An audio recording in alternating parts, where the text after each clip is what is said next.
know why you need hypnotherapy.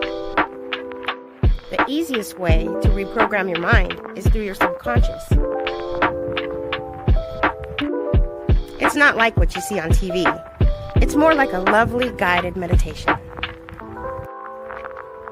It's 3 times more powerful than willpower alone. Trust your subconscious. It knows more than you do.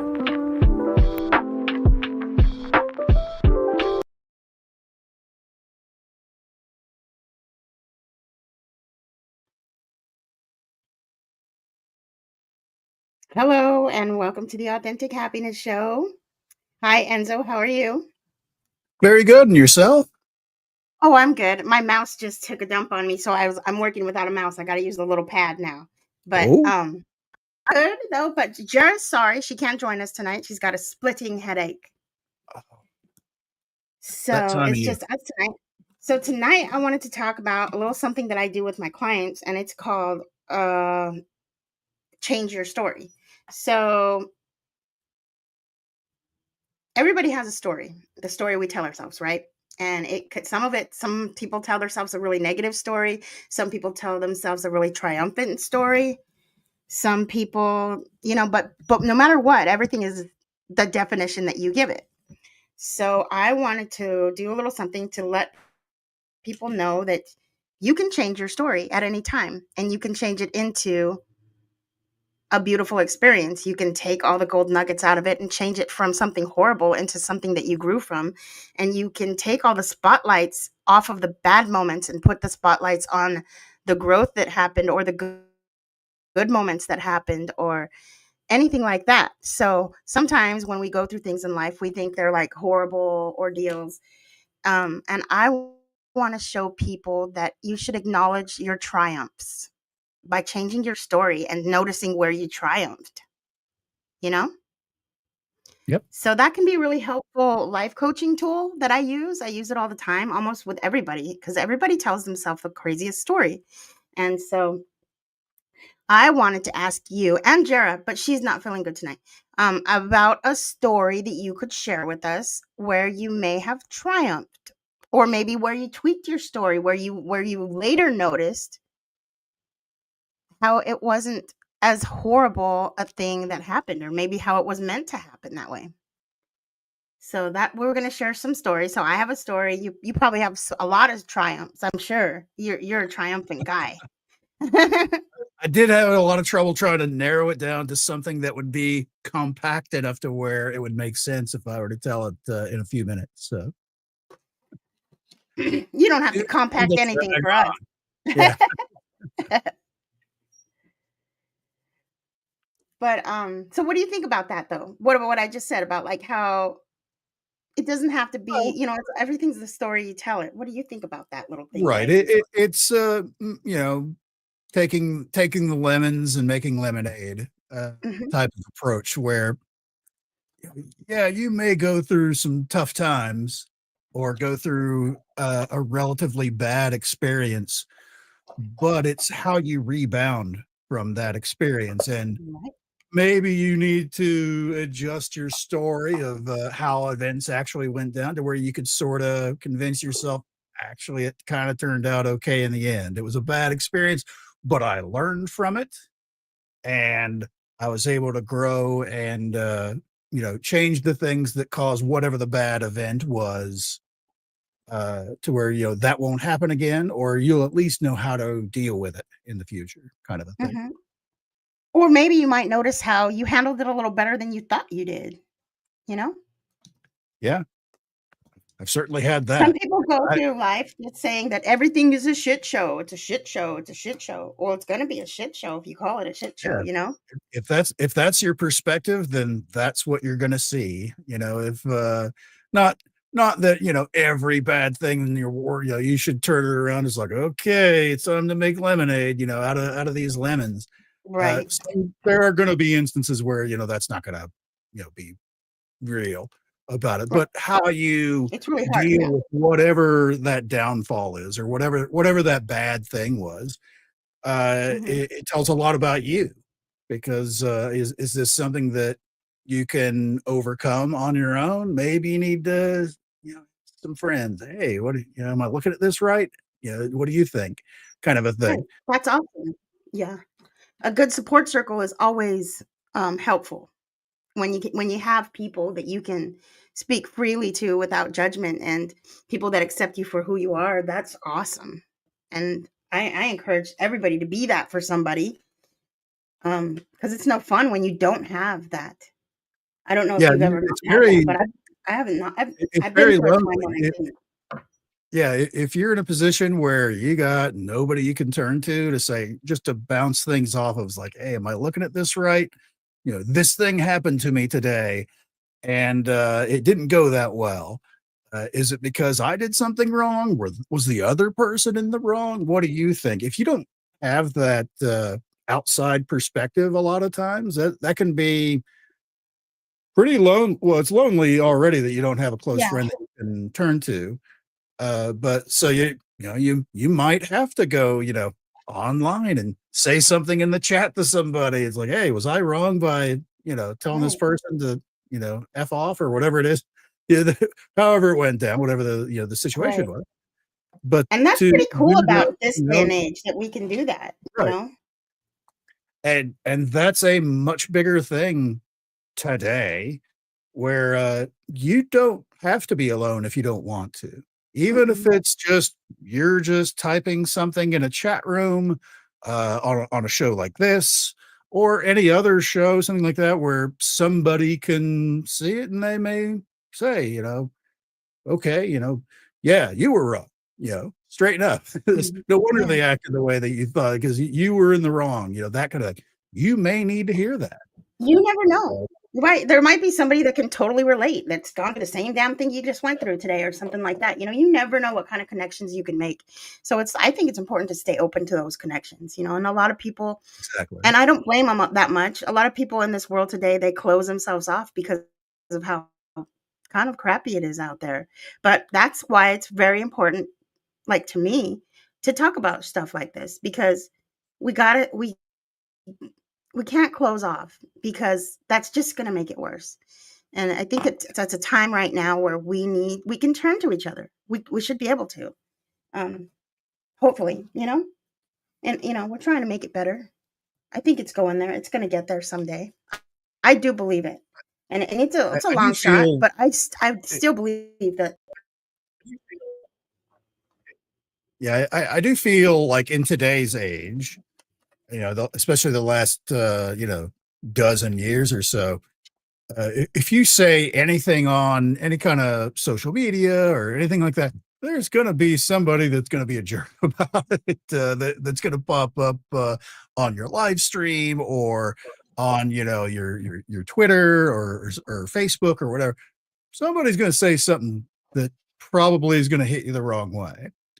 Uh, and Yeah, so it's it important happens. to you kind of maintain perspective too, because I always feel like a lot of those people where the very first thing out of their mouth is attack kind of a thing is because they don't have Yeah, those close personal friends. They don't have somebody to kind of rein them in. It's like, hey, you're going a little tough on this person for that, that approach. And of course, if you've done anything on the internet, everyone's an expert. oh They yeah. think they are. Yeah, and that's what causes a lot of those feuds between, like, podcasts and stuff and different groups, is that they can't accept each other's opinions or each other's insights on things. What, but why? I don't understand, because it's just an opinion. It's just it's just words. It's not somebody's running for president going to change the world with it. I mean, just let people have their opinions, and you can have your own. But people fight really bad about it. So that's bringing more separation. I don't agree with that. But yeah, so I was going to tell And my story. I'll go ahead and tell my triumph story. sure. And I'm just kind of like um I'm just going to go with it. I didn't write anything down. I'm just thinking of a time in my life when I feel like when it did not feel like I was triumphing at the time, but ended up being a triumph. So you all know that I had a 24-year career in hospice, taking care of people at the end of their life. and I loved it. It was important to me. It felt like an honor to be welcomed into these people's families, into these people's lives, to take care of their loved one at this really crucial, horrible time, right? And it was special to me, and I loved it. And then my mom got sick, and she was on hospice, and I lived it.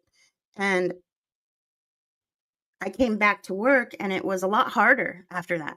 It was a lot harder, and I could feel something pulling me away to do something different, but I loved my job, and I just stuck with it until I got in a really bad car accident while I was working. We were being stretched kind of thin going across town, and the city I live in is huge. So it was pretty dangerous going across town, seeing about 15 people a day, and it was just getting really dangerous, rushing around town. And sure enough, I got in a car accident, a really bad car accident on one of our freeways in a four car pileup. And in that car accident, I believe that I died. I had a near death experience. And in that near death experience, I received a message saying that my help was needed elsewhere and it's time to help awaken people's hearts. And then that was it. That was my whole near death experience. And I woke up crawling out of my car in the middle of the freeway. And so after that, I quit my job. My whole family thought I was crazy. And I thought I was crazy for a second. And I found my way to this school called the Southwest Institute of Healing Arts, where they taught me how to heal myself. And then they taught me how to help other people heal. So that's how I became to do all of this. Well, during that time, this car accident happened a week before COVID broke out, a week before everything shut down. Now, I have really bad, severe asthma. So I would have been, I have to let my cat in. He's knocking on the door. Yeah. So I have really, really bad, severe asthma. And during COVID, I would have been on the very front lines at the very beginning. I would have been all in. I would have been right there. And I probably would not have made it out. I would have, I don't believe I would have. And I believe that's what God was pulling me away from because I have something different to do. I have a job to do. So that's what I firmly believe. That's why that happened at that time. Now, so that happened, the school shut down. Boom. I had just enrolled in this school, taking on full-time classes, and my son's school shuts down, and he's very little at the time. I think he was like in 3rd grade or something. And so here I just became my son's teacher full-time and my own teacher full-time, going to school full-time, learning a new career. And we were trucking along, kind of enjoying it a little bit, And then my dad got sick. Not only did he get just a little bit of COVID, he got the worst kind of COVID, and he stayed sick and never got better. And so I packed up my son, packed up our computers, and I went to his town, which is an hour and a half away, and was there for my dad. All the while, I'm having this spiritual awakening where I'm changing into a whole completely different person. Everybody around me is defiant on my change. They wanted me the old way. It's never fun when somebody you love is going through a change and you don't understand it. So there, I felt like it was me against the world at that moment. And it felt like that for a good year. And we got through it. My son learned more than he learned his whole education when me and him were working together. I learned a whole new way of being. I changed myself completely. I changed my career completely. I healed my wounds of the past and became a hypnotherapist. I'm an integrated healing arts practitioner, specialized in hypnotherapy. That means I can do a lot of things. Anything that I learned to do and get certified for, I can use that to help you heal. And I felt pretty good about it. I feel pretty good about it. I always still feel pretty. It's the best thing I ever did was go to that school. So that time with my dad, it was hard watching him be pretty near death for a long time. And getting all the pushback from my family and friends, and it felt like it was just me and my kid and my dad against the world. But we kept pushing on, and my dad survived. My dad is still alive. My dad is still alive, and he's pretty healthy. He's not 100% the way he was before, but considering what he's been through, he is 100%. He's amazing. He defies death so many times in my life, and I've prayed him better so many times in my life, and I will continue to pray him better. And we're all still alive, and I think we're all stronger, and we all see each other clearly because with all the time we spent together. And, and that's how that hard time turned out to be a triumph, because here we are. Here I am. Here I am, and I'm running my own practice, and I help people every day, and I love what I do. And I just think that I don't wish I could go through it again, and I wish it never happened that way, but I'm glad that we are the way we are now. And think it has a lot to all that hardship had a lot to do with it. So that's my triumph. Right.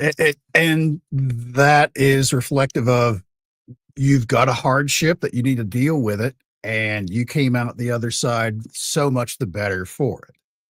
You yourself, though your loved ones around you that went through the whole thing, everybody was in a better place at the end of it all Mhm. because you kept your cool. You knew what you were doing. You may not have realized it at the time, but you knew what you were doing Right. and how to deal with it, so that Yeah. everything worked out the way that it did. And you can look back at it. It's like, how did I do that? It's just Right. amazing that you would be able to weather this storm. And that's something that all of us are capable of. It's just a Mhm. matter of, everybody's storm that comes up is going to be a little different, and how you react to it is going to be as different as well. So it's not a one size fit all. We can just say, "Hey, just buckle down and get it done." That doesn't always work. Mhm. There's things Nope. that you need to do to learn about the situation, and everyone's unique and all that. And with your story, everything worked out well because you figured it out as you were going along, all the issues and all the pitfalls and all the things that could go wrong, and you were able to avoid all those because you kept your head about you. Yeah. Plus, you were a very intelligent person, so I'm not surprised that you were able to wind your way around all the pitfalls that could have happened. And that's not something that everyone has. Usually, you have to learn. You have to learn the hard way, as they say, where you've got to have that big failure so you learn. Oh, I know not to do that again, and so the next Yeah. time that happens, not to do that. So Right. that's I, great, I though. I don't even believe in failure. I think every time we fail, it's just collecting more information, and I think every time you fail, it's just adding to the experience a little bit too, because you learn a little bit more. And I just don't like the word failure. I don't even use it because there really is no such thing. There Failure isn't. is a learning experience. Just Yeah, depends on everything what is it's an about. experience. Hi, Bat Mom. Yeah, I don't even think about things in terms of bad or good anymore. I just know that it's all an experience. And the thing is, you guys, is that it doesn't really matter what happens to you. The part that matters is what you do with it.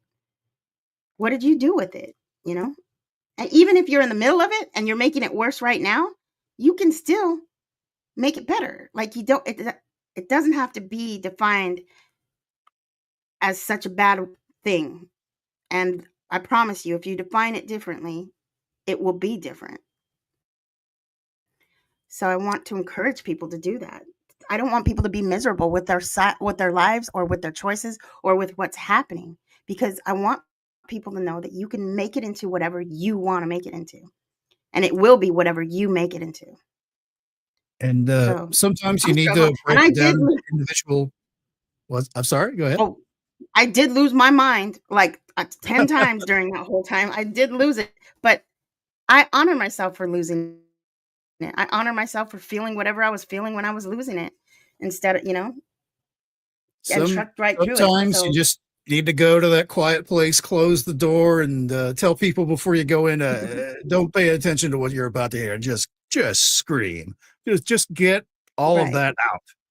Just all of that exasperation and all the things like that. Yeah, sometimes you Yes, can it's surround like yourself, with people that have we kinda touched on that a little bit about, experts on the internet. Everyone on the mhm, internet is an expert. As it turns out, they usually aren't. they're They not. don't know what they're talking about, most of the time. But, it can get confusing, that's part of the maelstrom of, weathering that storm is figuring out who to listen to and who not to listen to and who, has a good idea and who has an idea that may not be a perfect fit for your dilemma.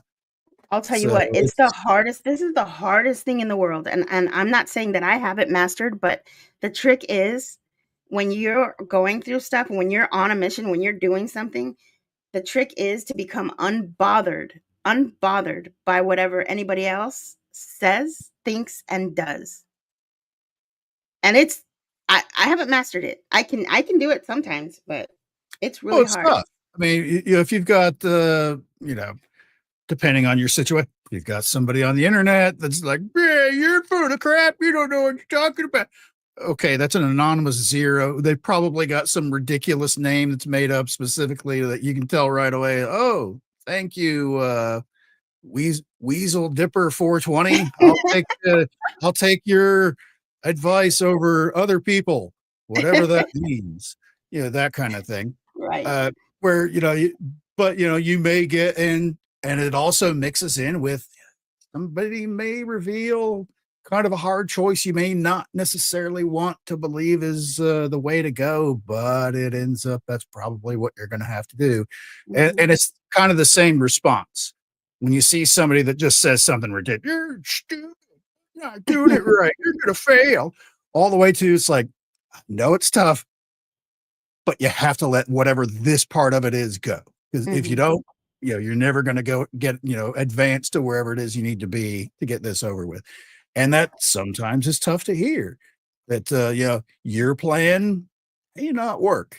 And Right. someone else may have different experiences. It's like, well, when I did it, I certainly didn't do it the way you're doing, but everybody's a little different. So sometimes you have to weigh the good with the bad and have Yeah. a little tough love sometimes to where it's like, geez, they're right. I am really messing this up. So I need to turn this ship around. I think that's valuable. I think those little It those is. little things are valuable, when someone's emotionally mature enough to be able to tell you in a way, and when you're emotionally mature enough to be able to take it and understand it without getting defensive, that's valuable. That is very valuable. Yes. I totally agree. Yeah. So Bat Mom says a lot of us think that we should give advice while what is it? While our own life is crazy. Yeah, that's true too. But sometimes it is helpful though too. Because like I It give is a advice matter all day long and sometimes my life is crazy. if And somebody is in that deep dark hole, it's like, hey, just so you know, this is what I did. They wind up here. Don't do that. That kind of thing. It's all right.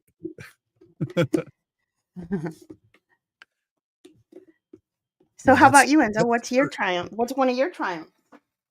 mine is a little complex for the setup. I'll try it. If I start going off in the weeds, just wave me back into the light. But uh, my story, of course, I mean, I was in the Air Force for 24 years. I worked aircraft maintenance. Uh, and a lot, the middle part of my career, I kind of went lateral to other maintenance, similar type fields instead of actually, bending wrenches out of the flight line kind of thing. Once basically when the computer age hit us in the early 90s, and nobody else knew anything about it, but that was a hobby of mine. So it was a shoe in for me, which then further led me to other things where I was successful in a lot of those other jobs. Toward at the end of my career, I finished up the end of my career working in the wing safety office, where you're actually doing mishap investigations on aircraft and things like that. I There was one instance where there were a lot of different classes you had to go through as part of that, and one of them was the AMIC course, the Aircraft Mishap Investigation course, which basically meant you could go on basically if an aircraft crashed someplace and it needed to be investigated, you were part of that crew where you would go in and investigate it and how to handle the Wow. evidence and how to determine by the end of it what caused this mishap to like where the aircraft crashed or whatever it is. And they Wow. the school for that is in a base at Albuquerque, New Mexico, Kirtland Air Force Base, and they have old aircraft that had crashed through whatever reasons, and they basically reset up like if this plane crashed here and all the debris scattered over this, they have those areas already set up. So you're Mm, actually working on a known mishap like that, where like a plane crashed or a helicopter like went out of control and all these things. Different scenarios that actually happen. A lot of them, were kind of 20 years ago and things like that. But it's the learning experience where here's the crash. Hey, you just get the middle of the night phone call, the plane crashed. You need to go to this place and you need to figure out what happened, kind of a thing. And they yeah. walk you out of the classroom out to the desert there in Albuquerque. And it's like, all right, see that's the main strut. That's the impact crater of the plane. Everything over here is all belongs to you. Figure it out. That kind of thing. Wow. It was a little more complex than that, and there was a lot more to it. But there was a lot of things like that as examples where they had multiple different aircraft, and our the class I was in, which we had about 30 people. Usually you were split up with mixed groups, so you had like a pilot guy and like a maintenance guy like me, and you might have like somebody from the medical career, one of the medical career fields, to include psychologists and things like that, which are part of your mishap investigation team, because all of these factors may come into it, whether it's a piloting problem, a maintenance problem, a psychology problem, even like the weather shop and things like that. These are all people that you would have in as part of your team to investigate whatever the mishap is. Anyways, we'll fast forward through that explanation of what AMIC was. During the last couple of days, we'd split up. Basically, it was going to be like, okay, this is like the boring paperwork part of the investigation. When you're near the end, when you're going to turn the investigation in and present this is what happened during this mishap Mhm. as your final part of your investigation. And there's a very specific way that it's done up, and it's they call it the chain of events, where you know aircraft took off in bad weather, had this problem with this piece of equipment. That piece of equipment was newly installed. That piece of equipment was installed incorrectly, and and which led to the plane, crashing or whatever the mishap, catching on fire, whatever the story is. So you needed to break it all down so that generals or whoever's investigating a similar type mishap, maybe even in the Mhm. future, because the whole idea is you don't want to, you're doing this investigation so that it doesn't happen again. So Mhm. that if you can illustrate each step in it, someone may recognize a similar type thing with a future incident, kind of a thing. So basically, it's the chain of events is what we were working on. That's usually the final part of it after you've done your full investigation, where you can lay it all out step by step. This is how from the plane took off till the plane crashed, and what happened in between. Everything that happened in a very specific order. And usually, it's, from anywhere from between a dozen and 20 different steps leading up to whatever it is that caused the mishap. And the little group I was in, I had a major who was a pilot. I had There was a lieutenant. She was in the med group somewhere. I forget what her job was.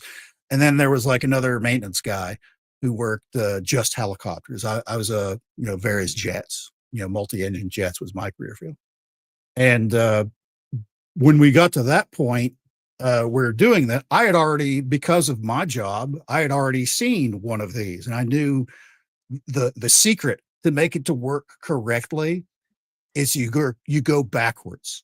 Plane crashes, because the engine caught on fire, because this part, caught on fire, because, this part failed, it was installed incorrectly, but it got it from supply, and it was a refurbished piece of, equipment from supply, but it was wired incorrectly. But there's nothing in the tech data that says that what kind of wiring for this specific part that caught fire. All of these things, backing it all the way up to when the plane took off, kind of a thing. And you have to develop those steps. So you work backwards, right? And to get it to read correctly to somebody that doesn't know anything about it. Right. So they have to read each step and are able to understand it.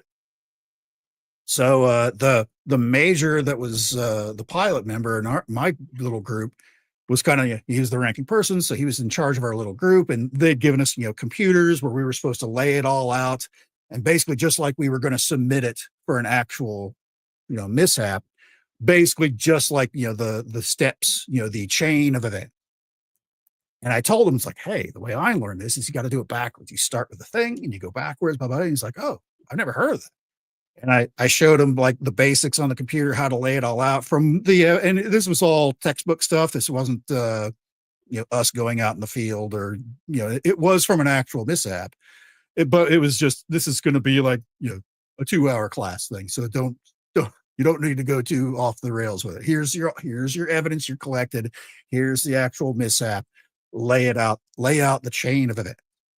And I was like, this is the way it should go. And I was going through and I was showing them how I had learned it and all that. And when it was all done, we submitted it. And there's like 5 or 6 other groups that are doing different mishaps, that are doing it, the same thing. And it was, I want to say it was between 12 and 15 steps that ours had, the chain of events. And we got it almost perfect, where there were 2 steps in the middle of 2 things that happened at the same time, and we had transposed them, but the verbiage almost to the letter was exactly like the actual report. And all the other students, and it wasn't a competition, but all the other students got super mad because theirs, of course, was a big mess. This is the first time you've ever done that. And I had never done it, but in a classroom like 2 years earlier. And there were people that were super mad. They thought we were cheated. They thought we'd somehow like snuck our way into the computer, because they knew I was a computer nerd. They're like, you looked into the systems. I was like, oh, come on, really? Which of course I hadn't done. So we all could laugh out of that, whatever.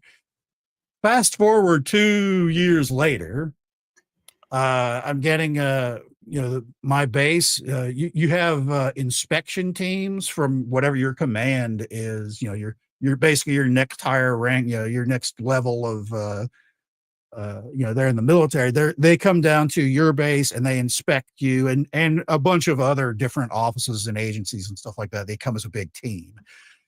It's a giant pain in the ass, because you have your regular job you still have to do on your day-to-day. Now you got somebody looking over your shoulder and asking a bunch of questions, and how come you're not doing it this way when people at this base do it that way? It's like, well, I didn't know they did it that way because you didn't tell me. All this other crap. It's crazy.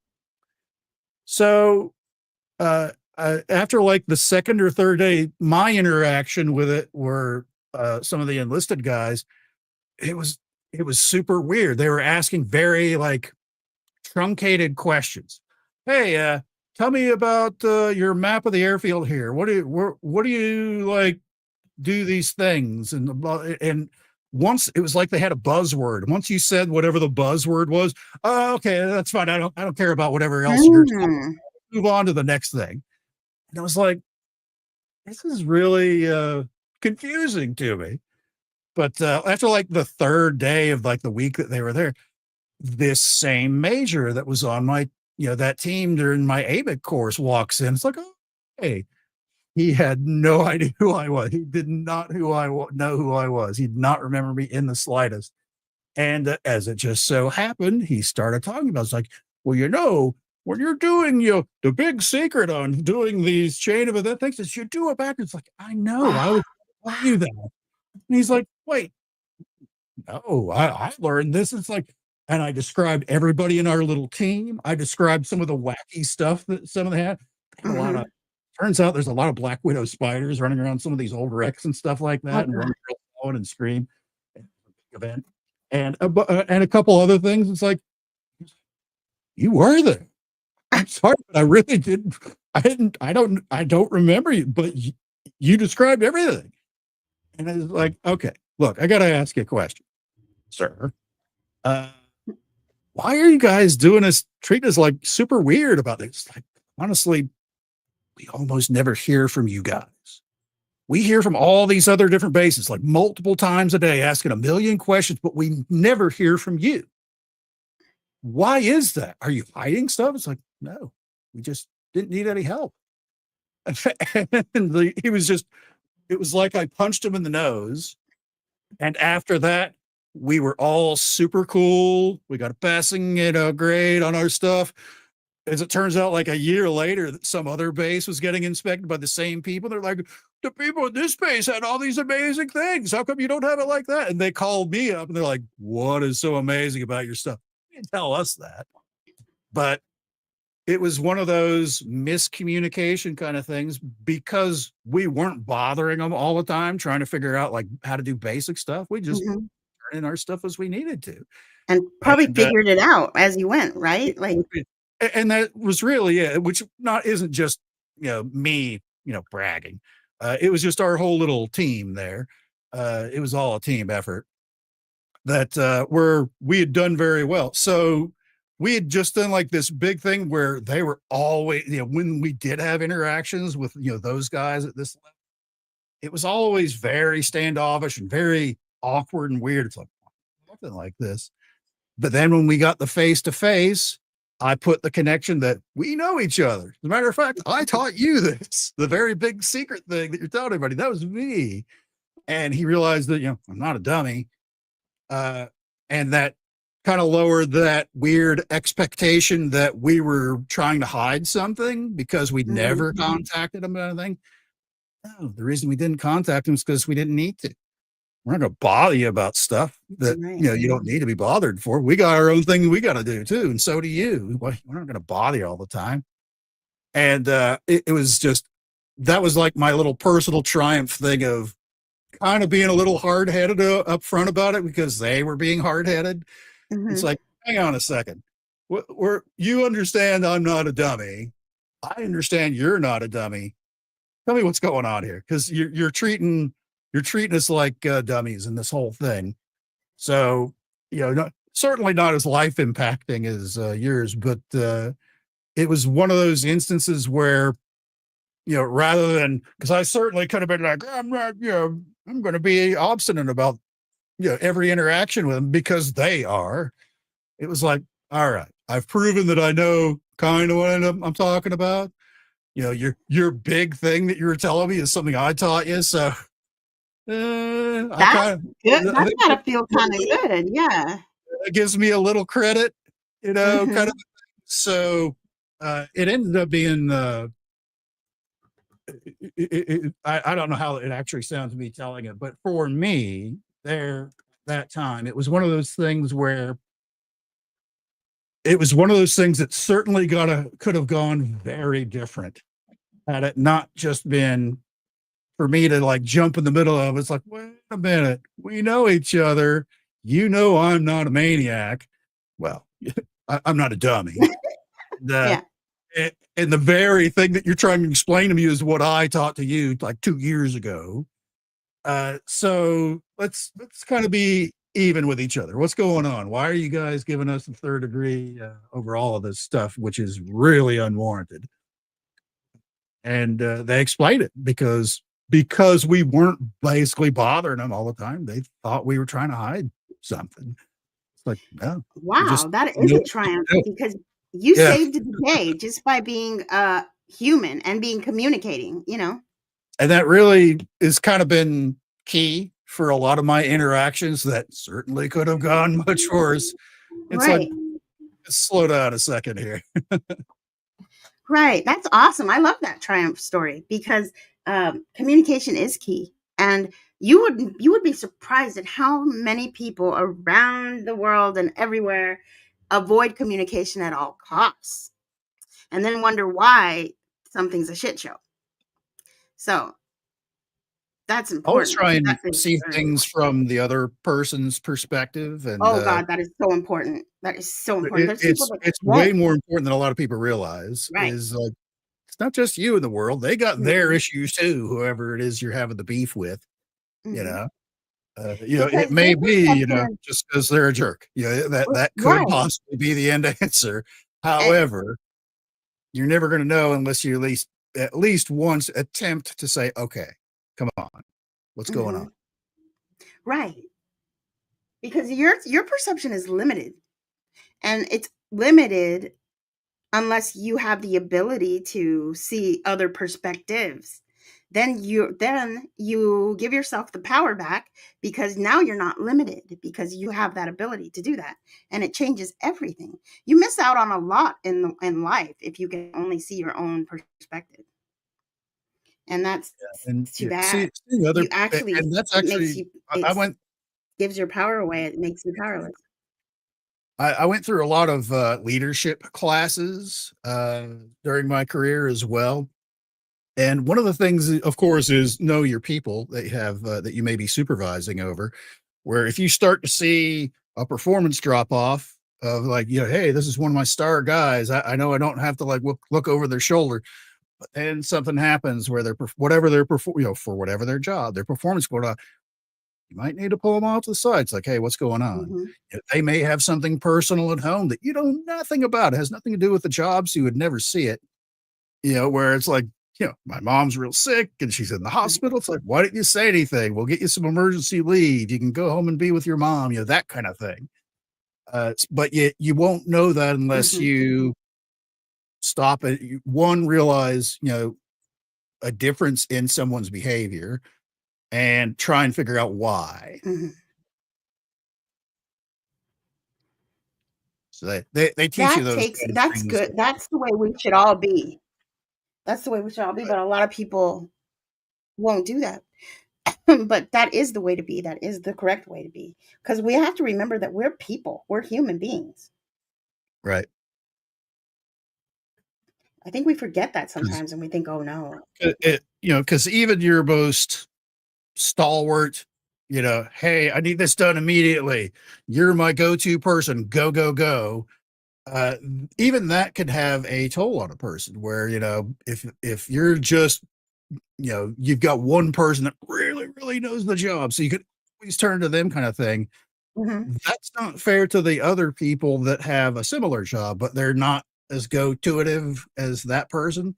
Because Yeah. now you've got that one person that you're just hammering all the time. They get all the crappy things because they can figure it out quicker versus letting those other people that aren't at that level learn on their own and figure Right. it out. So then they are your go-to people. So your ideal is to make all of your subordinates, the people you're in charge of, make all of them your go-to person. Right. Make everybody able to do anything. Yeah. And then that one person gets burnt out and it's Yeah, good for and nobody. your one go-to person gets totally. I certainly had that happen during my career. I was always like, I was super qualified on everything. So, and I was single. So I'd be like, yeah, I'll go to whatever this dump is for, Christmas and New Year's because I don't have a family and all that. Yeah. Well, after many, many years of doing that, it's like, well, hang on a second. You've been keeping that guy back because he was taking like college classes. Well, college is over. When is it my turn? I'm sorry, but you're the only person that can go on this one thing because it's you. It basically, it doesn't have your name on it, but it spells you because you are our most qualified person. You are the. It's like, what the f, hang on a second. Yeah. And of course, it's a military environment, so I had to go. Yeah. And it was certainly one of those things where you can cause burnout by leaning on your one expert. And that's another one of those things that you have to be aware of as a supervisor is, Right. am I beating this guy up too much? So, I think we rob ourselves and everybody else when we do stuff like that. It doesn't pan out evenly. because obviously, your one go-to person in that scenario, they already know what the deal is. Mhm. They know how to deal with a lot of these situations on the fly and they're always ready and all that stuff, which is fantastic as a supervisor. You can depend on that person. Yeah.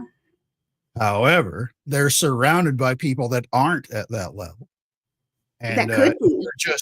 if you're just going with the easy, hey, I'll take my go-to person, all those other people aren't having those same experiences to Mm-mm. learn from. Right. So now, sure, there is a learning curve there, and sometimes you don't have a choice where it's like, I need my best person on this right now. And if you just keep picking the same person, nobody else is going to be turn into that Mm. go-to person. And you could have been and it could have been a learning experience and you could have like a whole bunch of go-to people and your whole crew could be like stellar. But Exactly. Exactly. you're robbing yourself. They rob yourself of that when you do that to people. Yeah. I think a lot more open-mindedness needs to happen. A lot of people are like my way or the highway, and that just ruins it for everybody. Which, I mean, like for me, in a military environment, uh, certainly that's important. There's going to be instances where it's like, no double talk, no conversations. You need to go on this thing right now. Go home, pack your stuff, be back here in 3 hours. You're going to be on a plane to Timbuktu. There's going to be those situations where you don't really have that option. Most other issues outside of a military style environment or some kind of emergency response environment, Mhm. obviously, if you're a fireman or something like that, it's like, well, I need my best guy on this 12-story building that's on fire with kids Right. trapped on the roof. You want to send your best guy. Let's put the other guy that doesn't know so much in there. Yeah. That's not gonna work out, Yeah. very well, unless they're the hopefully they find that inner strength in themselves and can turn into that go-getter. So, You're right. it's complex and it's complicated, for those kind of things for that kind of, military or first responders type thing where you may not have a lot of options but to choose your one guy. Mhm. So, I think and you're right. And I also we can't forget that that one guy that does know his shit should be recognized and like honored for that too because that's a big deal too. and training all those other people. Right. Here's how I knew how to do whatever it was because I recognized this was a little off. So that means it's going to be this, these little signs. This is, that you want that knowledge shared and Right. expanded on to other people because there's going to be incident. You can't keep that guy on a leash forever. They're going to move on to a different base or a different job or, retire or whatever it is. I've certainly seen that in my career where especially like around the holidays. It would get around Mhm. like that 2 weeks between, that Christmas, New Year's couple of weeks. Oh yeah. Trying to get something done on the base is a pain in the Okay. ass because Yeah. it's like, I'm sorry, the guy that does that's on vacation. Like, and you don't have anyone else qualified to Mhm. do this. What Yeah. happens what if something happens to that guy? What are you gonna do?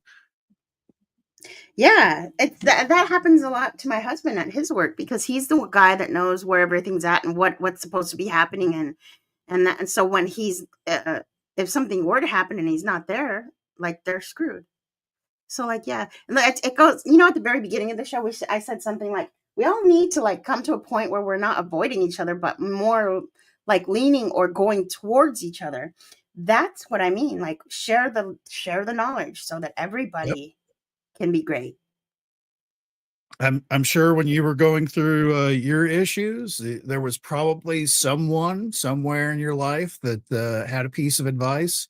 It may not have solved the entire puzzle, but it certainly gave you a couple extra pieces Yes. Yeah. to put it all together. I did. It did. There were, you know, things that you're not thinking of at the moment. Like, this is precious time you're having with your dad. Enjoy it. Or, this is precious time you're having with your son, being home with him, going to school. This is so like, yeah, it definitely pointed those things out to me, and I didn't take them for granted. I'm glad. I'm glad those became one of the biggest points out of that. I learned, everybody learned. It was pretty good. Hi to Julianne. She says nursing was like that too. Yep, that's another Mhm. one of those kind of frontline type of professions where you may not have enough time to train the trainee kind of a thing if there's an emergency going Mhm. on. Right. Julie, and I'm not sure if you how long you've been following us, but I was in a hospice career. I had a hospice career for 24 years before I was a hypnotherapist, and so I know all about. Yeah, it's pretty important. Well, we've got important jobs. There's people out there that have important jobs, and when you get into those jobs, you know that that kind of thing is going to happen too, and you know how important it is. So, Yep. yeah, that's true. That is true. So I did something today that I've never done before. I went to a Tai Chi class. Oh, very Yeah. nice.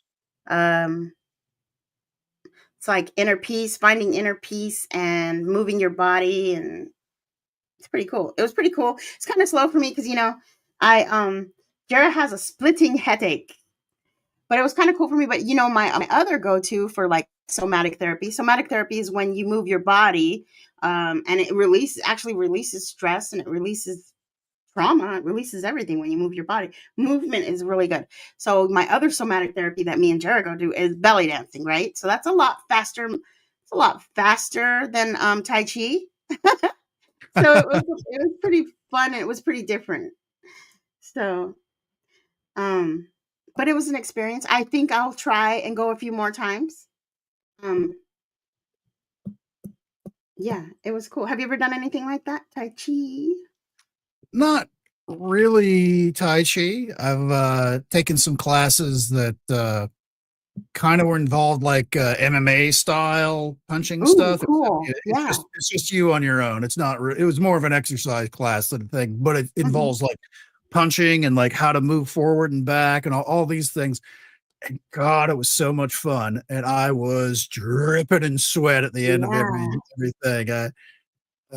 I bought the DVD set for the program. It's like I'm gonna do this again. I need to get my fat ass back into it because it's not. It doesn't really teach you to fight, but it Uh-huh. just gets you moving. And there Good. was just something about being able to move at the end of it. And after like running through the whole, it's like a 30-day program.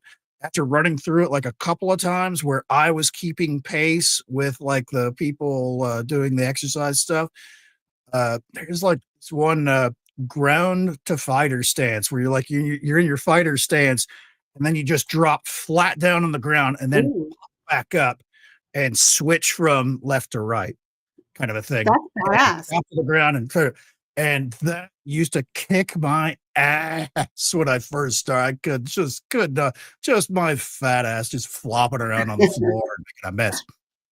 But after doing it like a couple of months, where I was keeping pace, every time I'd come up, the person on the screen is also just popping up. It's like, yeah, Oh, yeah, cool. Yeah. that kind of thing. Uh, Sort of like a burpee. So if a burpee, you kind of go down to a squat and then you kick your feet behind you. This is flat on your face, everything flat on the ground, like somebody had punched you and you've just been knocked out, kind of a thing. And then you jump back up to your fighter stand. So it's sort of burpees are just like the worst. to do because you have to start smashing those out. It'll kill you. So it's the same thing. Yeah, that's the thing.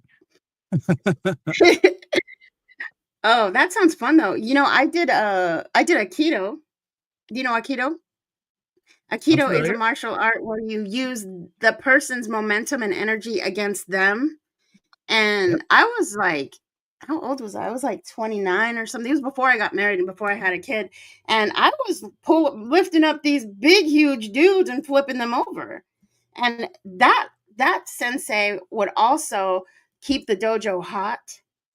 So it was pretty sweaty. Just pour It it was out of you. good. It's good for the mind. It's good for the It, body. It's good for the self-esteem. it's when you sweat like that from like working out, and plus it's like really hot, you can actually like start to smell like what you had for dinner, kind of a thing, eking out of Oh you. yeah. Oh yeah. Oh yeah. And Oh you had yeah. something spicy or something like that the night before. Is like, oh man, I can smell garlic on myself. Right. You could smell everybody else's dinner too. Yeah, I actually tested and became a yellow belt in that. Just yellow. That's the second one. Wow, very So, but nice. but that's something. Yeah. And I believe I could kick somebody's ass if I had to.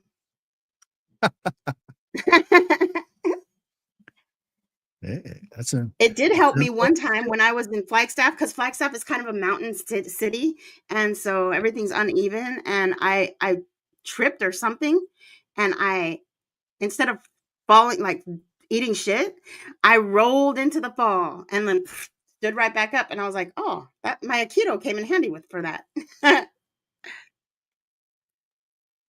I would love to try that. Cra What's it called? it's Krav Maga or whatever. it's Krav Maga, which is, Yeah, something it's similar to, you know, a lot of other, uh, specialty fighting styles, specifically used by the Israeli military, cool. where I want to learn it. I've seen people doing it in the park. it's pretty effective, you know, for much like, you know, Muay Thai fighters and, you know, things like that, where it's a very effective fighting style. It's That's just a cool. little. I'm not going to sit here and claim I know that much about it, other than the Right. name and that it's something you can do. Oh, yeah. I didn't realize this until just recently, but I've always got myself into some shit. Like I'm always trying to learn a bunch of stuff. And now if I think about it, I know how to do a bunch of crap because I'm not professional at any of it, but I always in my adult life, from like 19 on, I've always like signed up for something or tried something. And I didn't even realize that I did that until recently. Oh, keto. No, like it's called Akido. It's AKIDEO. Yes. Yeah, Aikido. It's pretty cool. It's you don't even have to be strong. Like say somebody's going into punch, then you grab them and pull them over. You're using their It's power to knock them it's a out. matter. Basically, you're over. If someone throws a punch at you, you kind of grab the arm and you just keep pulling, so it over centers them, so Hmm. their own weight works against them. Kind of an idea, which throws them off balance, and not when they're off balance, then you can just literally Yeah. just do that. Just push Doesn't them in the matter how chest and they big or flop strong. It right could on be the the ground. Rock Johnson, and if you get that right point, you can throw them over. Um, when I was testing, so if you've ever tested for a belt, you have to straight up fight Yeah, you're fighting. for yeah, it's just fight for like an hour straight. And that's how you get your belt. And I had this huge, he was the nicest man ever, but this huge guy. And I was like, I'm never gonna make it. I did it and I succeeded. And I was whooping his ass and he was whooping mine. And it was fun. It was the greatest thing ever. Yeah, they taught us all Yeah, kinds of different things. because There's so it's much not you can just do about to throw a people lot of off. those things. It's not just about, you know, throwing a punch. It's knowing how to deal when you get punched and how to roll with it, and or even if you get Hmm. knocked down, how you can kind of somersault your way out of it to where you're back into a fighting position, so you're not just laying on the ground and having Yeah. them kicking your butt, kind of a thing. Or like if somebody grabs you, it shows you how to grab them and twist them into a pretzel. and then they can't even move. And so, like, one thing they taught us was that it only takes 8 pounds of pressure to rip off somebody's ear or nose. So if it isn't yours, break it or rip it off. I love that. It sounds evil, but I love that. Yeah, Yes, it's great we live self-defense. in a world where there are people out there that mean to do you harm, no Yeah, matter where it's you true. are or anything like that. It's important you at least know some basics of how to deal with that, even if it's enough to where you kind of throw them off balance so that you can run away. Right. Yes. Mhm. That's that's a legitimate tactic because you know your skills. You don't know Right. what they're capable of. If it's a total like innocuous kind of back alley guy leaps out of the shadows kind of thing, throw them off to the side and book it out of there. You don't know what they're Mhm. capable of either. So Poke somebody's eye out. That's a really quick way to get somebody off. If you can, poke somebody's eye out. I'll poke your eye out. I'll poke anybody's eye out if they try to get me. They taught us also how to get out of a chokehold when somebody's choking you. Um, to if you have your hands free, that's if you have your hands free, but you can, and they'll let go. What is this one a saying? lot of that And depends on the individual's makeup. Help me yeah. move it.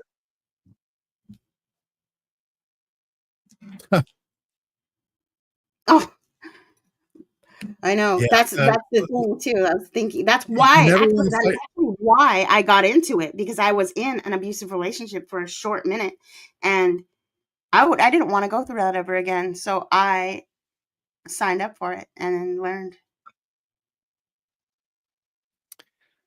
I, I don't understand why more women don't go through some kind of self-defense class or honestly even carry their own weapon. If I knew that Right. over half the planet could kick my ass, if I don't know anything, I would Right. certainly try and do something, at least to the point, like I said, where you could at least set it up to where you could get away. Right. Um, so that was my thing, that mom, is that I had gotten choked before I went to that class, and that's the whole reason why they taught us that move because I said I asked, I put my hand up and I said, "What do you do when somebody's choking you?" Because I was traumatized by it. I almost lost my life from that. So I was brave enough to put my hand up and ask about it, and it's weird, you know. It's the funny things. It's the weirdest things about life, but yeah, and it is when you're getting and you're getting abused. There's so much else going on too, like the mental manipulation, the emotional manipulation. Yep. There's so much else going on that how can you think about getting out of a chokehold when shit's getting thrown at you or whatever could be happening? But it does help to have a little bit of that. Sometimes your subconscious takes over. Your subconscious remembers everything you've learned. Sometimes your subconscious takes over and does good things for you. Usually your subconscious is working against you. But I yeah. know. I've certainly found myself. I don't think I'm very fast as far as fast reflexes and stuff, but Mhm, several altercations that I've gotten into where they're throwing a fist or whatever, where I've certainly with zero training and not even knowing what I was doing, was able to come up and at least bat like the fist away, kind of sort of blocking, I guess is technically what it would be, but mhm. uh, you know, keeping that strike from happening, from landing, Yeah, and all of these things, of course, uh, can lead to that triumph where you can get mhm. away, or Right, you can at least make them who the person that's attacking you understand. It's like I'm not the pushover grandma you think I am. right, right.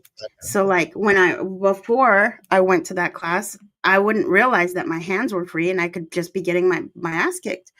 But after that class, I don't know why, but it clicks that hey, I got hands and legs free. I'm gonna use them and fight back. And I'm thankful for that. Right. It's a hard thing. And that's so many people in the world, not just women, but men. And there's so many people are going through abuse. It doesn't even matter if you're a man or a woman. It's just like there's so much abuse out there. I hate that people abuse each other, but see, you got to do something. You got to fight back sometimes. You got to fight back. I mean, if you can run, run. I Right. can't. So I have to fight. You know, if there's something happened, I would have to fight. Hopefully, I I'm never kind of get the a same like way. I, there. I am not a fast person by any. I don't consider myself fast, and but then again, I'm kind of a big dude anyway. So it's usually it turns into somebody talking shit and then going, "Oh yeah, really?" Right. You don't need And to it's run. like, "Oh, never mind, big guy. Buy you a drink." And it's certainly one of those that's an advantage like I have. Hmm. Uh, just being a big lummox. It has certainly gotten me out of a few scrapes. I feel where somebody That's awesome. gets the beer muscles going, and they're like, "I'm gonna miss you." Are you really?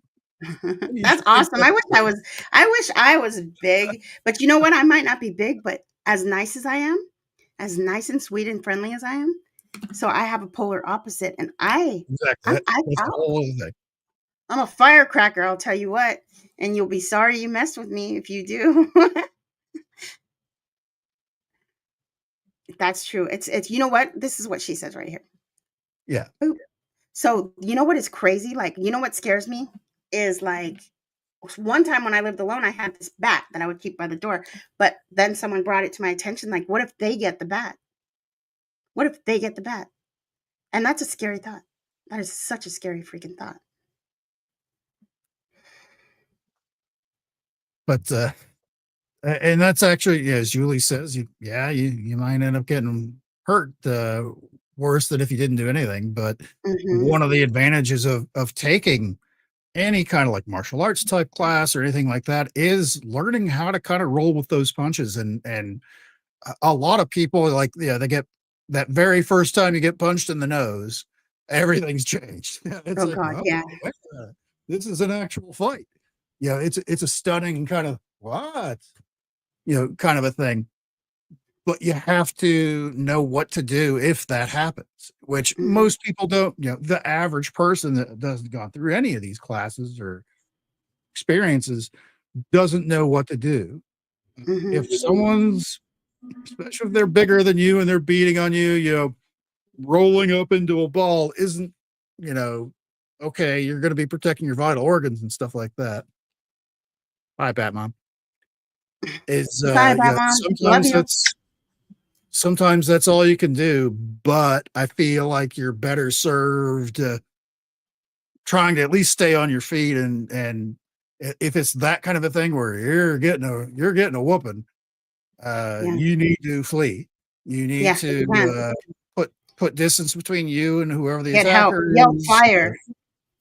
something. Yeah. But you're right. That punch in the nose was a good way to explain it because you get punched in the nose one time and you're like, oh my God, and you're like, I can't do anything. You're like, oh, but after that one time, you realize just shake it off, get back up. You didn't die. You didn't die right now. That was you just got punched in And the that's the nose. thing. A lot of people, because most people, at least in the Western world, they're not getting into, they're not living that Karate Kid show, whatever the Karate Kid show is, the TV show, where every episode there's like a random karate fight Right. happening everywhere. It's like aren't there police in this town? What's going on?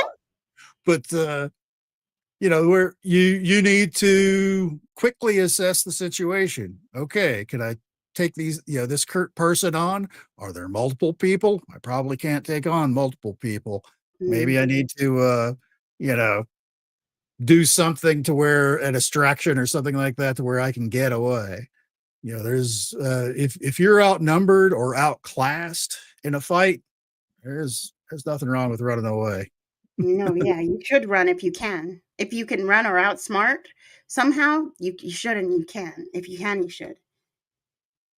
Um, yeah.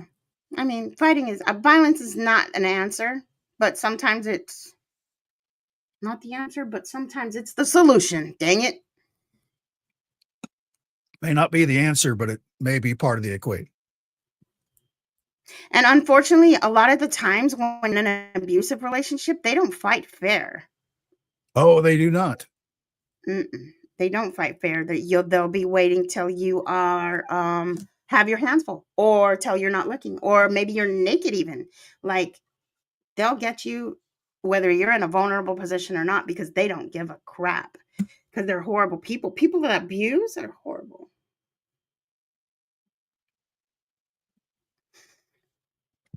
Yeah, Mm. usually there are certainly people in this world that use their size or speed to their advantage, kind of a thing, over someone that's obviously totally outclassed. And that kind of abusive stuff, you know, you may have to roll up on the ball and hope they stop soon. But as soon as they stop to where you can get away, don't ever Mhm. turn back. Get Don't the ever hell return. away from them. And I am so sorry, Julie, that you have had to go through with that. And I speak from experience also, and it is not a good situation. And I okay, so let's tell that story. Okay, so like this whole show was about the story you tell yourself, and yeah, that was a horrible. I can't. I'm trying to think of how I could change that story into something positive, and it was a nightmare. And I don't know how I could change that. It was horrible. It would again, we'll work backwards from the end of the mishap. You were in a happy place now. How did you get there Yeah. from that start? You know, you Well, learn to get away. You learn to, I learned avoid to that never person. be in that situation again. I learned to protect myself. I learned how strong I was. I learned that I can get out of that situation. I learned because it's not the way everybody thinks it is. Um, Everybody thinks, "Oh, they're so stupid, they stay with that guy." That's what I thought before I was in an abusive relationship. That is not Right. the truth. You must once you're in it, you must find an escape route. You can't just get out, and you might die getting out too. So it's not just like that. You can't it's not just like that when people say that, "Oh, they're so stupid, they deserve it because they're with them." That's some bullshit right there. Speaking from experience, once that happens, you have to escape, and you might die trying. And it's scary, and it's traumatic, and it's a 'Cause nightmare. when you've reached that level, staying is dying. So you need to do something else. You know, it may require you to kind of suck it up and take some blows until they get tired of you, or the drunk or booze or whatever it is that caused them to act ridiculous like that wears off, or they get distracted or whatever, and you can get the f away. That's certainly what you do, and you don't ever look back. Yeah. There's that's one of those things, is if it's gotten to that point where they're going to beat you to death, and are letting you slide for whatever reason to where you can get away, go. And there's no coming back from that. Mhm. Why would you go back to that? Yeah, you gotta do everything you can to get away and just keep it away. And, like, oh god, and it's even worse. I'm sure it's even worse if it's your husband that you're married to, like Julia's explaining. Because I mean, then maybe you might have kids involved. Then maybe you might have like so much more. Luckily, this was just a boyfriend of mine, and luckily I got him out of my life. Yeah, it's not easy said or done. I think the whole situation is, I don't think anybody should be in that situation to begin with. And I think those men or women or anybody who's an abuser is like a punk. They're the worst of the worst, because they're doing it they're doing it from their own messed up place inside of them, and it has nothing to do with you, and it's the worst. And it's people like that that are generally abusive, are kind of like that all the time, until they meet the one person that's gonna not put up with their shit. I've certainly filled that role before in my life, where it's like, yeah, I don't know what it is. Whatever this is you're doing, I'm sure that works on somebody else, but I ain't buying it. So Right. I mean, What did Batmom say? She said red flags. You cannot ignore red flags. That's one thing I learned from that situation. Do not ignore red flags, and don't tolerate red flags either. Know what you Yeah, that I did learn a lot from that. So I did grow and learn a lot from that, because from then on, I knew what I wasn't going to ever have, and I knew I may not have known what I want all the time, but I knew what I didn't want, and I knew what I wouldn't have. And so yeah. Yeah. Yeah, red flags. Yeah, you got to pay attention to your body too. Like your body, your soul and your mind will give you those cues that'll tell you when something's not right. You got to pay attention to your intuition, and you've got to pay attention to what your emotions are saying. Your emotions, people frown upon emotions. That's bullshit. Your emotions are your powerhouse. Your emotions are the whole reason you're here. Your emotions are the gas in the tank for your life. yep, And they're there for that's a usually reason. what's going to get you out of your troubles to begin with. Whether it's that little inner voice, that little feeling, it's like something's not right here. All the way up Right. to is I need to strike now so that I can either flee or, you know, uh, end whatever the Mhm. situation is. I'm So telling you, I had to it's plan an escape. Hmm. Like that movie. There was a movie with Julia Roberts, Sleeping with the Enemy. That's how I had to plan. You have to plan an escape. So it's like, it's not just an easy out. You can't just get up and leave. But Julie, you deserve to be with somebody that's going to be as nice to you as they are to everybody else. You deserve, you deserve, everybody deserves to be treated with respect and dignity. And whenever anybody puts hands on anybody, that's not respect or dignity. Even if it's two men in a bar and a fight, dignity and respect goes out the window. It's just not. I don't know. I guess it's situational. I guess it's situational. well, and But that's certainly true. I've seen I wish guys I wish they'll start I wish fighting in some the things bar were and they're better. really good friends, but they had a disagreement Right. about something that just escalated out of nowhere, usually alcohol fueled, at Right. a bar, and to the point where they feel like one side or the other feels like I'm gonna try and smash this Michelob bottle into their forehead, kind of thing. And which of course is the worst beer bottle of all because it's very solid, a Michelob bottle. But God, that would hurt so bad to get hit in the head with a bottle. But there is a certain spot I hear that you can hit where the bottle will break, but you got to hit that one spot. yeah, well, the front part of your cranium right here, if you're a guy, you've got mine of course is growing every year uh, further up, but yeah, the front of your head, you can certainly crack a lot of stuff open with the front part of your skull. If Right. you want to end it right away, quick, go for the temples. So that's going to be kind of an end game kind of a thing there if you Right. are able to land it correctly. Oh yeah. God, can you imagine? Have you ever been hit right there? Oh yeah, I've taken a few lumps here and there, but it depends on it depends a lot and again it's one of those. Well, I've certainly gotten clobbered in the head a few times, so one more lump isn't going to hurt me, kind of thing.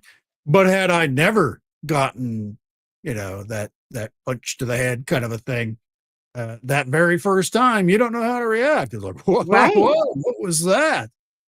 Yeah, that's where some of that like training comes into effect, Leo. Whatever martial art, pick your martial art or even whatever exercise you feel like, that where you were gonna take a lump here, and that's part of the thing, and Hmm. it's not gonna kill you, but you'll know what to do next time, and you'll recognize uh, Yeah. the things that you're capable of after that. You'll realize, oh, geez, I just bought a Michelob in the temple. I need to maybe reassess what's going on because everything's a little squirrely. But Are Michelob's those little fat bottles that look like barrels? No, that's a Coors. Yeah, Michelob ones is, it doesn't, like, taper off to a smaller point like a Budweiser or something like that. Mhm. Michelob's are the ones where Oh, it's yeah. Okay, like, I know thing, which and ones then they it are. just goes straight up to the Yeah. spout, so it's solid.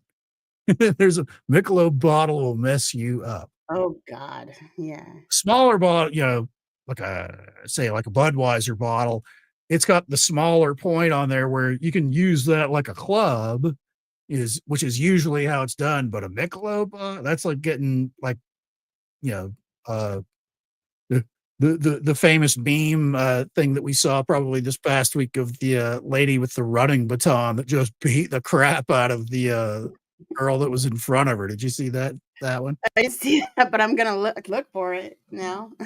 Yeah.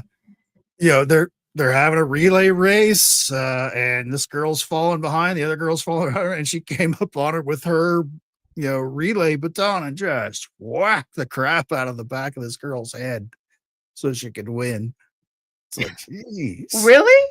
Full Damn. contact, That's sports, yeah. no. Well, Julie, that sounds like a narcissist, and that's dangerous, dangerous stuff. I would love to, if you would ever like, you can.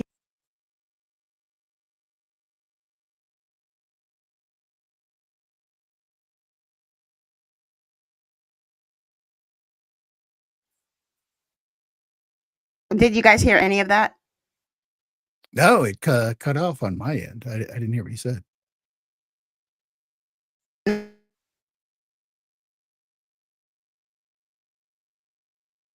Yeah, you are not transmitting, at least I can't hear it. I'm losing my sound. Nope, you're How back. about now? I can hear Okay. you now. Okay, good. I'm not going to touch anything. I'm going to put my hands up like this, Yeah, don't touch and I'm anything. offering Julie to please call. Please call. I'm a life coach. I'm a hypnotherapist, and there's things that you can do, and I could help you if you would like, only if you would like. But I hope some things for you. I hope some things for you. I hope that one day you beat the shit out of him, number one, or I hope that you find a way to get out safely. And karma is a real thing. I believe karma is a real thing. So one day he's going to realize what he's done to you. And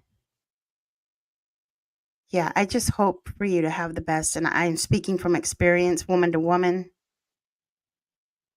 that you can do something. I understand that you can't do something in the moment. I understand that sometimes you can't do something about it right now. I understand you can't just get up and leave, especially if it's your husband and you have kids and a home. But with the right support circle and with the right mindset and pulling all of your strength together, you can do something. You don't have to live that way. And I hope that you don't. Oh, did you find that clip? I want to see it. Are you serious? This is, whack. Whack. Oh my god. Oh, that's them fighting words right there. Bam. Bam. Oh, High that's school messed track up. meet.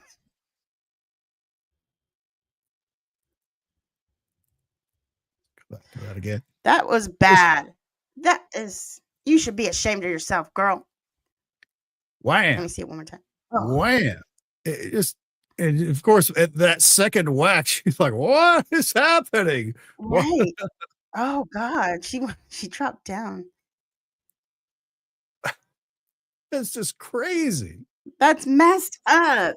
That is so poor sportsmanship right there. Yeah, it is. Poor. Oh, Julie, I'm so glad to hear that you're not together right now. And good. He should help you. Make him help you. That's messed up. He owes you his life.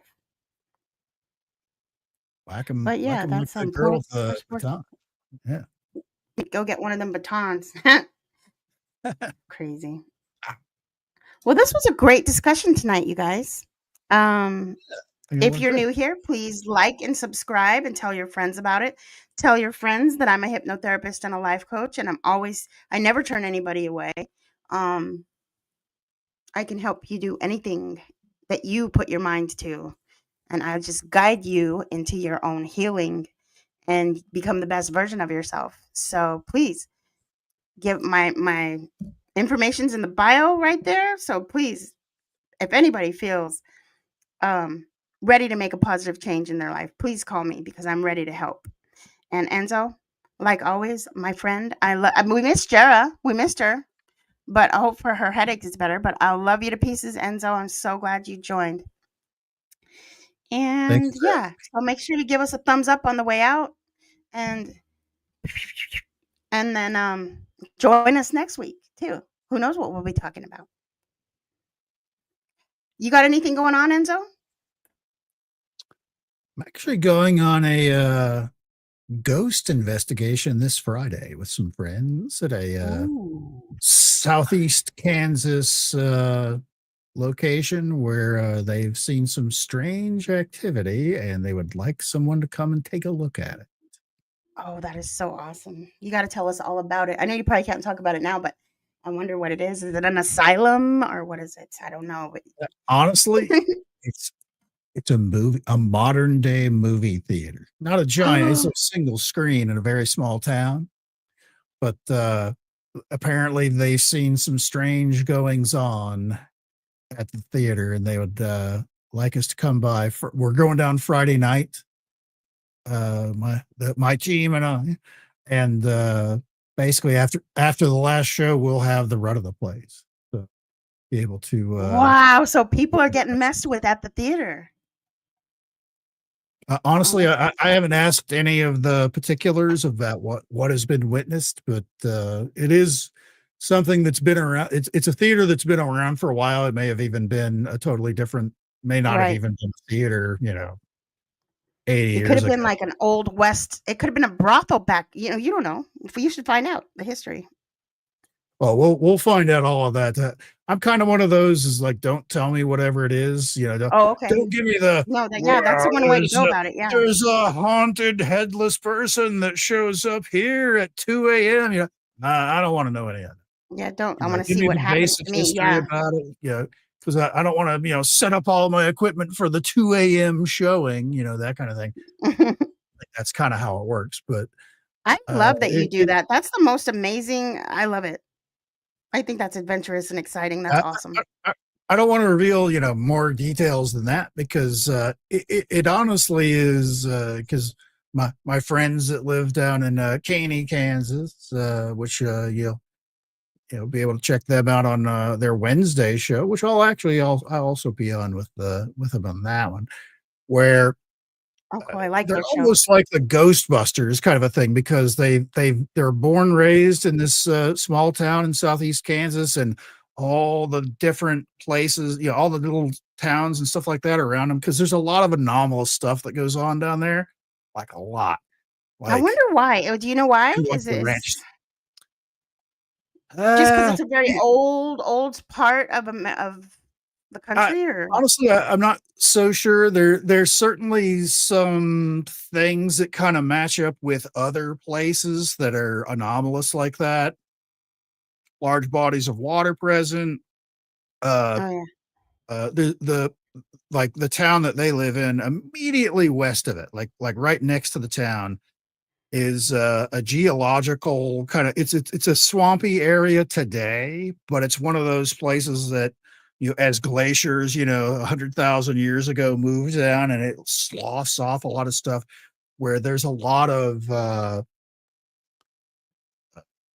what's the word I'm looking for? A lot of like mineral deposits that are like have a lot everything of gathers quartz there. in Everything kind them. of gathers together there. Yeah. And along with water running through it, there could be a piezoelectric type effect kind of Ooh, a thing cool. where over the years, like their entire lives, that's why they're like paranormal investigators today, is their entire life has been story after story after story in their general area of Bigfoot, cryptids that aren't Bigfoot, UFOs, spook lights, time anomalies. It's just all these things within like a 50-mile radius of where they live that are just bananas. And it's Cool. not like one of those, well, there was a Bigfoot sighting here 35 years ago or anything like that. It's like, because when I initially went down there and was asking them questions and they're driving around, they're like, yeah, such and such person saw a Bigfoot like right over there. And I'm thinking, this is like one of those tall tale local legend kind of things that happened in like 1989 or something. He's like, so when did this happen? She's like, oh, this was just last week. It's like, Oh oh. shit. Cool. Cool. That But sounds interesting. apparently but basically it's one of those, they're the townies, they're the locals, and people know they're into the weird stuff. So when they encounter weird stuff, they get like a secret call. It's like, hey, we're seeing weird stuff over here. Can you come and like scare it away or whatever it is, or at least figure out They're what's going amazing. on? Can we mention their show? Because that's a really good show. What's the name? Well, there's a couple different shows that they are on. I can hear me find it. But oh, hang on a second. Saw something. Huh. That's kind of weird. I've seen them on a You few still of these, hear me? or with the ones with I you I on. can What you still happened? hear me? Yeah. I don't know, but I went to pull up this screen to like pull up their website and everything went black. Oh crap. Okay. Well, we better say goodnight. Let's say goodnight, and we'll pick it up. I'll talk to you soon, Enzo. Just in case you zap out. So I'll see you All later. right. Everybody, good night. Thank you for joining us. Bye.